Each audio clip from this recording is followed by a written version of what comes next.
Hello everyone welcome back to my channel DG simple. आज आमी बानाबो मटनेर लाल झोल।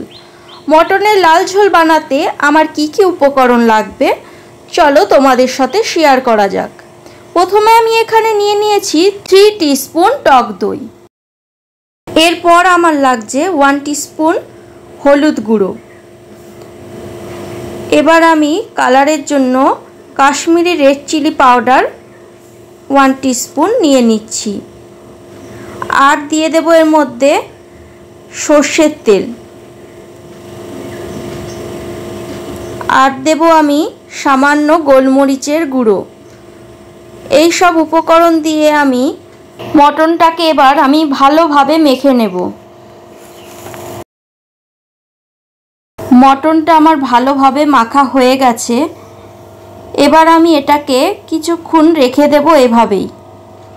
রেসিপিটা বানানোর জন্য আমি এখানে 3টে পেঁয়াজ কেটে নিয়েছি আধা আধি করে, আর নিয়েছি 3টে আলু আধা আধি করে, আর নিয়েছি আমি রসুন আর আদা আর সামান্য লঙ্কা। ঝালটা আপনারা আপনাদের চয়েস মতো ব্যবহার করতে পারেন।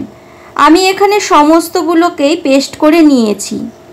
এবার আমি ওভেনের মধ্যে কড়াই বসিয়ে নিয়েছি। কড়াইতে আমি সরষের তেল ব্যবহার করছি। আমি রান্নাটা সরষের তেল দিয়েই করব। কড়াইতে তেল গরম হয়ে এসছে। এরপর আমি কেটে রাখা আলুগুলো এক এক করে ভেজে নেব। আলুগুলো ভাজার মধ্যেই আমি সামান্য হলুদ গুঁড়ো আর সামান্য একটু নুন দিয়ে নিচ্ছি।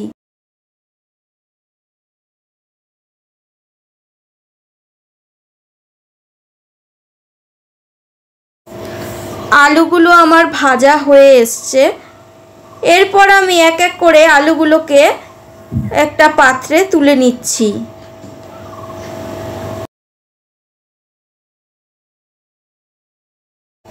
আলুগুলো তুলে নেওয়ার পরে আমি ওই তেলের মধ্যে গোটা গরম মশলা ফোড়ন দিয়ে নিচ্ছি।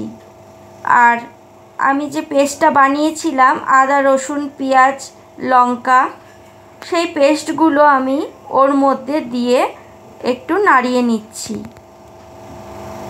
এবার আমি এই মশলাটার মধ্যে মটনগুলো দিয়ে ভালোভাবে কষাতে থাকব।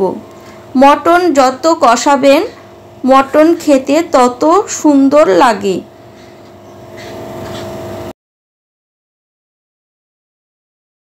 এবার আমি এই কষানোর মধ্যেই স্বাদ মতো নুন দিয়ে নিচ্ছি।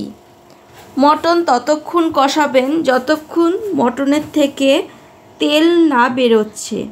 দেখুন মটনটার থেকে কিভাবে তেল বেরিয়েছে। আমি যেভাবে বললাম সেভাবে আপনারা একটু ধৈর্য সহকারে মটনটা কষাতে থাকবেন। দেখবেন মটনটার থেকে এইভাবে তেল অনবরত বেরোতে থাকবে। তাহলে বুঝবেন আপনার মশলাগুলো আর কাঁচাও নেই আর গন্ধও থাকবে না। মটনটার সাথে মশলাগুলো ভালোভাবে কুক হয়েছে। এরপর আমি এর মধ্যে গরম মশলার গুঁড়োও অ্যাড করে নিয়েছি। মটনটা কড়াইতে ভালোভাবে আমার কষানো হয়ে গেছে। এবার আমি মটনটাকে প্রেসার কুকারে ভালোভাবে সেদ্ধ হওয়ার জন্য দিয়ে দেব।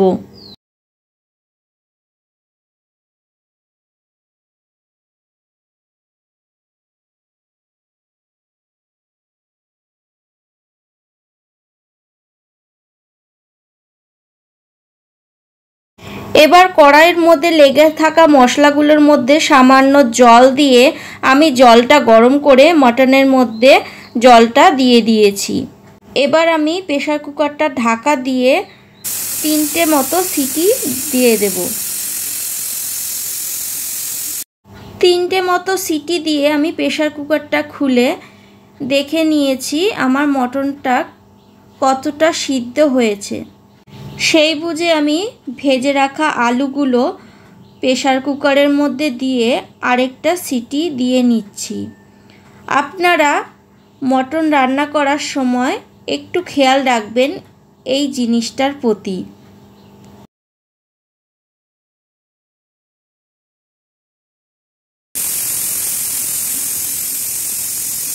দেখুন মটনের কি সুন্দর লাল লাল ঝোল রেডি হয়ে গেছে। এরপর আমি নামানোর সময় হালকা গরম মশলার গুঁড়ো আর নিচ্ছি আমি 1 টিস্পুন মতো ঘি দিয়ে আমি নামিয়ে নিচ্ছি। আমার মতো আপনারাও বাড়িতে একবার ট্রাই করে দেখতে পারেন মটনের লাল ঝোল রেসিপিটা কেমন লাগলো আমাকে প্লিজ কমেন্টে জানাবেন আর আমার চ্যানেলটা সাবস্ক্রাইব করে আমার পাশে থাকবেন।